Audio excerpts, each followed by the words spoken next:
Hello, friends. I wanted to read to you today one of my favorite books.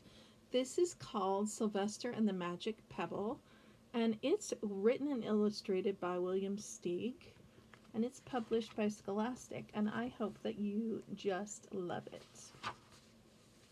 Sylvester Duncan lived with his mother and father at Acorn Road in Oakside. One of his hobbies was collecting pebbles of unusual shapes and colors. On a rainy Saturday during vacation, he found quite an extraordinary one. It was flaming red, shiny, and perfectly round like a marble. As he was studying this remarkable pebble, he began to shiver, probably from excitement, and the rain felt cold on his back. "I wish it would stop raining," he said. To his great surprise, the rain stopped. It didn't stop gradually as rains do. It just ceased. The drops vanished on the way down. The clouds disappeared. Everything was dry, and the sun was shining as if rain had never existed.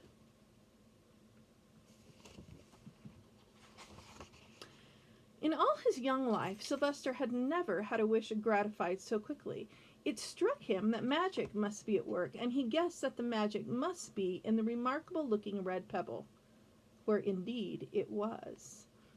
To make a test, he put the pebble on the ground and said, "I wish it would rain again." Nothing happened, but when he said the same thing holding the pebble in his hoof, the sky turned black, there was lightning and a clap of thunder, and the rain came shooting down.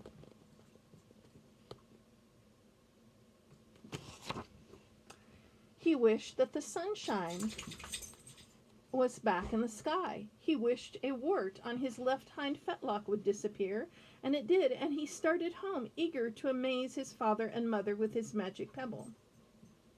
He could hardly wait to see their faces. Maybe they wouldn't even believe him at first. "What a lucky day this is," thought Sylvester. "From now on I can have anything I want. My father and mother can have anything they want. My relatives, friends, and anybody at all can have everything anybody wants." As he was crossing Strawberry Hill, thinking of some of the many, many things he could wish for, he was startled to see a mean, hungry lion looking right at him from behind some tall grass. He was frightened. If he hadn't been so frightened, he would have made the lion disappear, or he could have wished himself safe at home with his father and mother. He could have wished that the lion would turn into a butterfly or a daisy or a gnat. He could have wished many things, but he panicked and couldn't think carefully. "I wish I were a rock," he said, and he became a rock. The lion came bounding over, sniffed the rock 100 times, walked around and around it, and went away confused, perplexed, puzzled, and bewildered. "I saw that little donkey as clear as day. Maybe I'm going crazy," he muttered.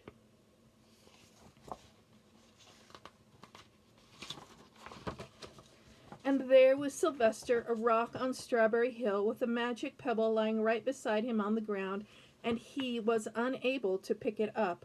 "Oh, how I wish I were myself again," he thought, but nothing happened.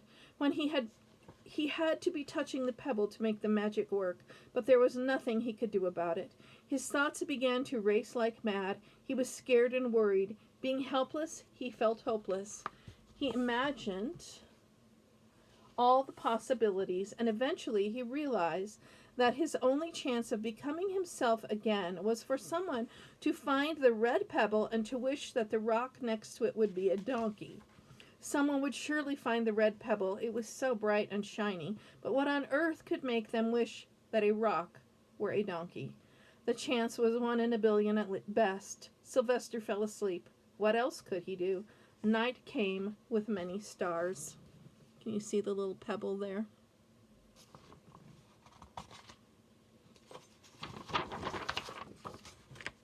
Meanwhile, back at home, Mr. and Mrs. Duncan paced the floor, frantic with worry. Sylvester had never come home later than dinner time. Where could he be? They stayed up all night wondering what had happened, expecting that Sylvester would surely turn up by morning, but he didn't, of course. Mrs. Duncan cried a lot, and Mr. Duncan did his best to soothe her. Both longed to have their dear son with them. "I will never scold Sylvester again as long as I live, said Mrs. Duncan, no matter what he does. Look how sad they are. At dawn, they went about inquiring of all the neighbors. They talked to all the children, the puppies, the kittens, the colts, the piglets. No one had seen Sylvester since the day before yesterday. They went to the police. The police could not find their child. All the dogs in Oatside went searching for him. They sniffed behind every rock and tree and blade of grass, into every nook and gully of the neighborhood and beyond, but found not a scent of him. They sniffed the rock on Strawberry Hill, but it smelled like a rock. It didn't smell like Sylvester.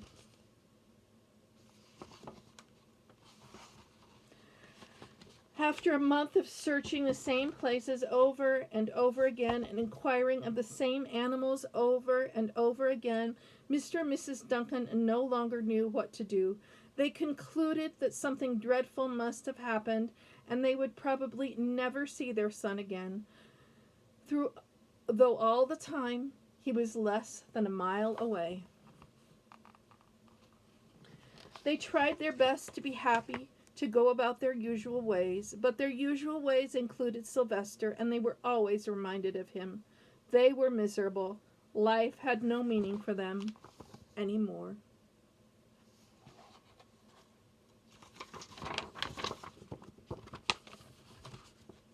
Night followed day, and day followed night, over and over again. Sylvester on the hill woke up less and less often. When he was awake, he was only hopeless and unhappy. He felt he would be a rock forever, and he tried to get used to it. He went into an endless sleep. The days grew colder. Fall came with leaves changing color. Then the leaves fell, and the grass bent to the ground.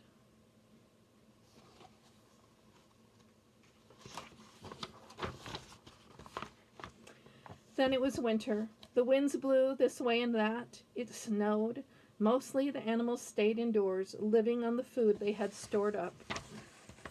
One day a wolf sat on the rock that was Sylvester and howled because he was hungry. Then the snows melted. The earth warmed up in the spring sun and things budded. Leaves were on the trees again. Flowers showed their young faces. One day in May, Mr. Duncan insisted that his wife go with him on a picnic. "Let's cheer up," he said. "Let's try to live again and be happy, even though Sylvester, our angel, is no longer with us." They went to Strawberry Hill. Mrs. Duncan sat on the rock. The warmth of his own mother sitting on him woke Sylvester up from his deep winter sleep. He wanted to shout, "Mother, Father, it's me, Sylvester, I'm right here." But he couldn't talk. He had no voice. He was stone dumb. But there's the little pebble.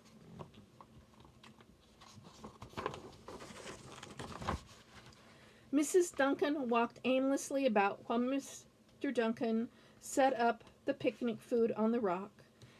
Alfalfa sandwiches, pickled oats, sassafras salad, Timothy compote. Suddenly, Mr. Duncan saw the red pebble. "What a fantastic pebble!" he exclaimed. Sylvester would have loved it for his collection. He put the pebble on the rock. They sat down to eat. Sylvester was now as wide awake as a donkey that was a rock could possibly be. Mrs. Duncan felt some mysterious excitement. "You know, Father," she said suddenly, "I have the strangest feeling that our dear Sylvester is still alive and not far away." So there they are setting up the picnic. I am, Sylvester wanted to shout, but he couldn't. If only he had realized that the pebble resting on his back was the magic pebble.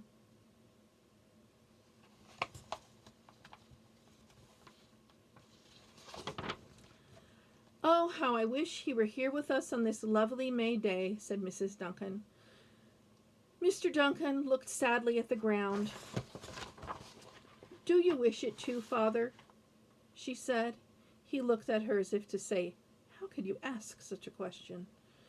Mr. and Mrs. Duncan looked at each other with great sorrow. "I wish I were myself again. I wish I were my real self again," thought Sylvester. And in less than an instant, he was. You can imagine the scene that followed: the embraces, the kisses, the questions, the answers, the loving looks, and fond exclamations. When they had eventually calmed down for a bit and had gotten home, Mr. Duncan put the magic pebble in an iron safe. Some day they might want to use it, but really, for now, what more could they wish for? They had all that they really wanted. The end. And that is my wish for you right now, that you are safe with your families and that you have all that you really want and all that you really need. I love you and I miss you.